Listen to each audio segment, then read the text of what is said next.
it's Pat here, and today I'm in my studio, and I thought I'd share with you what I'm doing. So I've been practicing Asemic writing and different media that might work out for using in my mixed media paintings. If you are new here and we haven't met before, I'm Pat from Scrivener Art and Design in Parksville, British Columbia on Vancouver Island. I teach and mentor students, and I'm a full-time artist working out of my home studio in my backyard. And I love sharing my knowledge, and today that's what I hope to do. So I'm going to switch my camera and show you some of the things that I'm working on.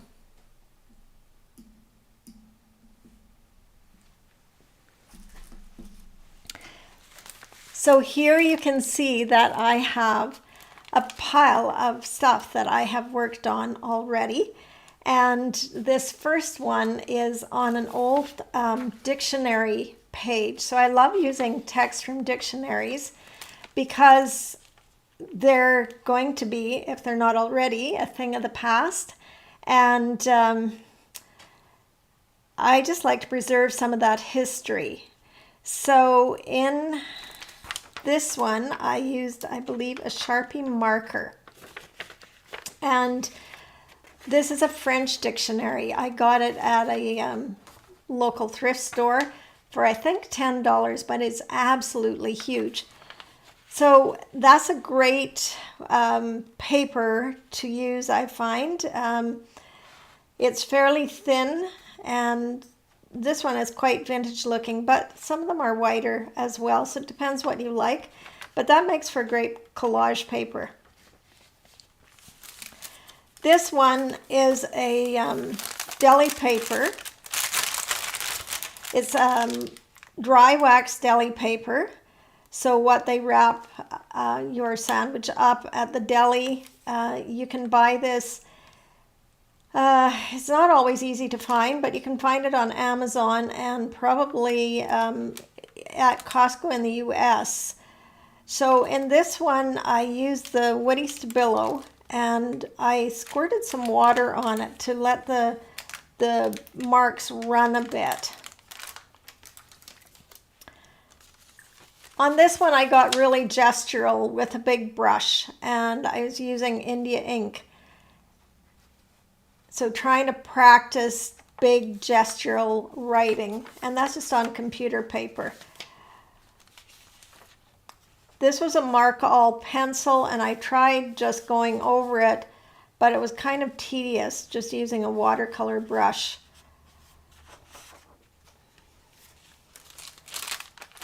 This one I had a lot of fun doing, just using a twig. And I really loved the organic quality of the marks and some thick and thin that I got with this. So I enjoyed that. Again, some more gestural marks just done with a big brush on computer paper and then on deli paper. So when you use something like deli paper or wet collage paper, what happens is the paper will pretty much become transparent when you collage it in. So that's a really nice reason to use those types of papers. This one again is on deli paper, and I've used, I think, the Stabilo Mark All pencil, and I got it wet, so it's kind of interesting. Again, just on the text of the dictionary page. More gestures. Then I tried some white on black. So I used various things on this. A Woody Stabilo. I guess you say Stabilo. I've been saying it wrong all along. But I was curious, and I looked it up the other day. And if you can trust the pronunciation you find online, it came out as Stabilo. So I might try and say it like that. This down here was a jelly roll pen. I liked how that turned out. And Not sure what that was now. I think it was a chalk ink.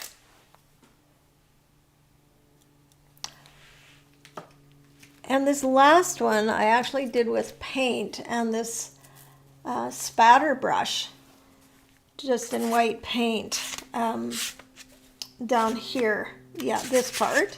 And over here I used a knitting needle. I also tried using knitting needles with ink on the deli paper, and I like it doesn't hold a lot of paint or ink, so it runs out and causes the ink to leave a contrasting mark. So I found that quite interesting. So what I'm working on is brown paper bags in here for this, and it's just a shopping bag, but you could also use craft paper. It's an inexpensive way to experiment. So I've tried lots of different things on here, from Lyric Graphite, Sharpie markers, Sakura marker, Mark All pencils, fine point markers, knitting needles, really anything that you want to try, give it a whirl. Now, some of these things are water soluble, which means they would run if I put them in my mix, but I can also seal them with a spray fixative before moving on if I do use this directly in my work or if I collage it down. So just keep that in mind. So I'm going to show you some things that I have in my sketchbook with Asemic writing on them, or writing. I guess some of them is just writing. So just let me move this out of the way.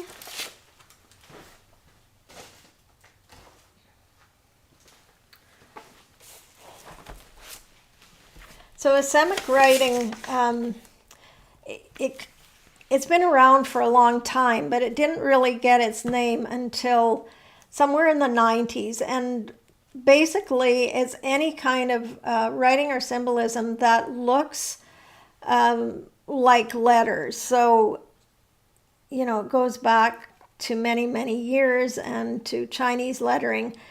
So this is an example in my sketchbook where I've used something just over top of my background to write asemically on. So asemic simply means that you can't read it. It resembles writing, but you can't make out any words. So I've used this as a journal, and I have written on it. In this page, I've actually written words over top of my background, and I've used a white Jelly Roll pen. And I'll cover a lot of that up in this example, and I have a video on this particular page, I believe. So I've just written in the background with that Jelly Roll pen, white on black. So I like the effects of that as well. And I use these visual journals by Strathmore for mixed media. I really like them. They're nice and sturdy, and they take a lot of paint and abuse. So I started this journal by actually using it for my morning pages and writing on it, and then started to paint into it. So these are actual words that you could read, but I'm going to cover a lot of them up so you won't be able to understand it too much. And that's another example here on this page as well, where I've just tried out some sketch ideas, and I'll do some painting into it. And here are a couple more. So I really like the idea of having some writing showing and showing up in different places. So I thought I would do more demo on this black sheet and try some things I haven't tried.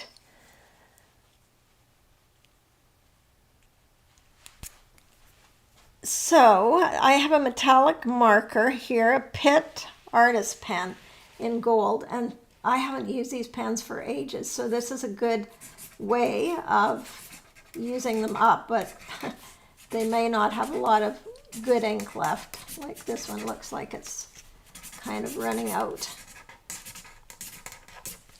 Yeah, that's not showing up much at all. So I'm going to try a different one. I don't even know really what these are. It says touch. I don't know where I got them, but it has Japanese writing on it. Okay, so obviously this is transparent. So transparent's not going to show up on the black. So that one's out of the question for this. And let's see, I have a copper one. Again, it's not a marker I've used for a long time. If you had a new fresh one, I think it would work well.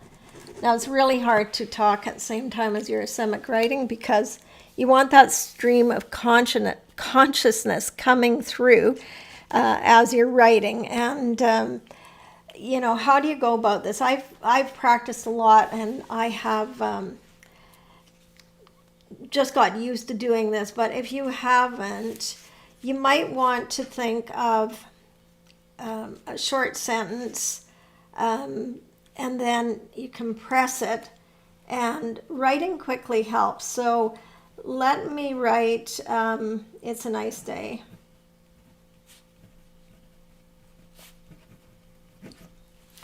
And now let me write this asemically. So I'm going to squash it together. I'm going to make my flourishes bigger, and I'm going to write very quickly so that I don't make it legible.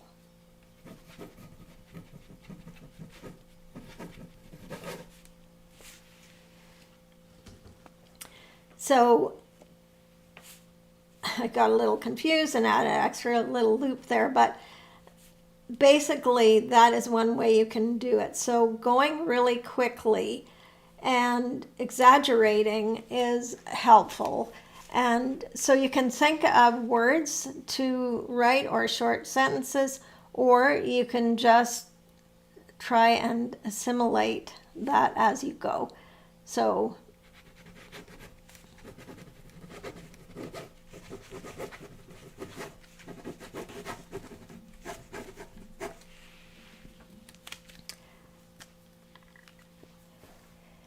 other things that I might try would be a China marker. So this will work, but it's not offering much contrast on that black paper. So that one would probably be better on white. I have here a pastel chalk pencil in white.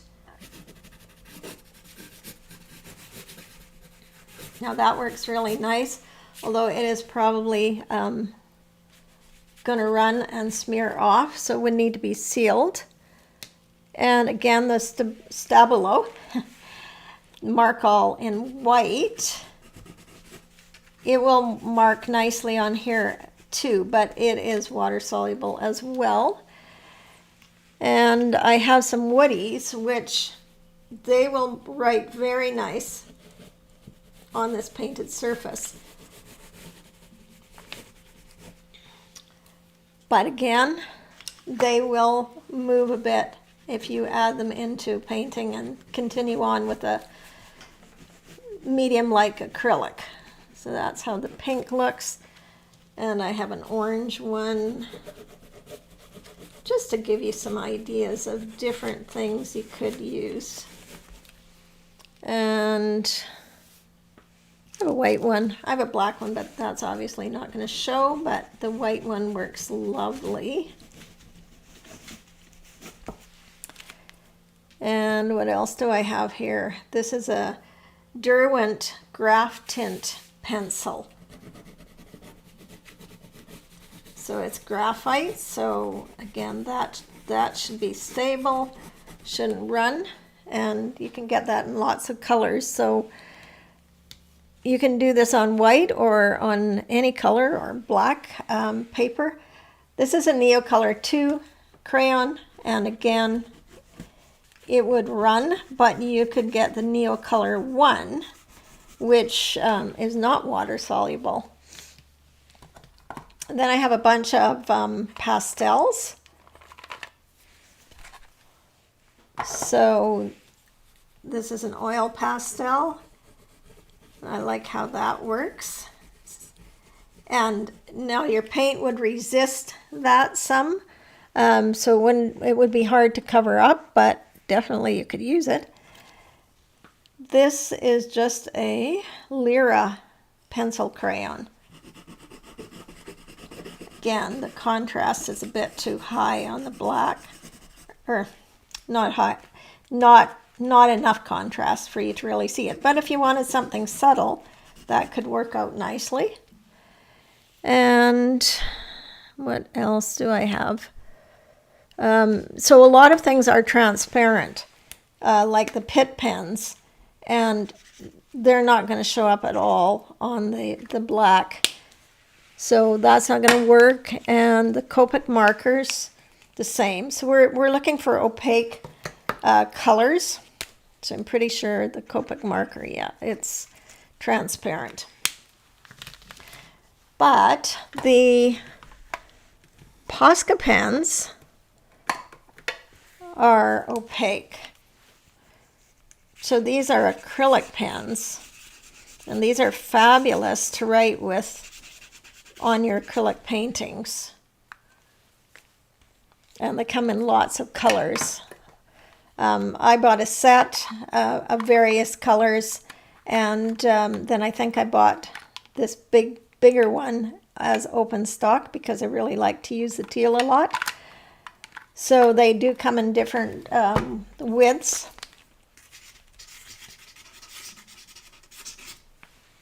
So that's lots of fun.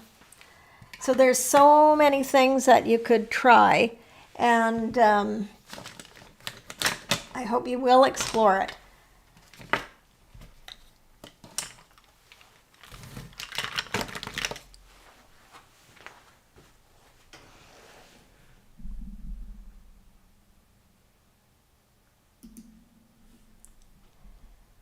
Well, I hope that gives you a little idea about Asemic writing and what you can do yourself. So I hope you give it a whirl and that you'll try adding it into some of your own paintings. And I will put a link in the description to a video that I have where I demonstrate painting it onto an acrylic painting. So thanks for tuning in, and I'll try this again coming to you live. I hope you enjoyed it. Enjoy the rest of your day, and we'll see you soon. Okay, bye.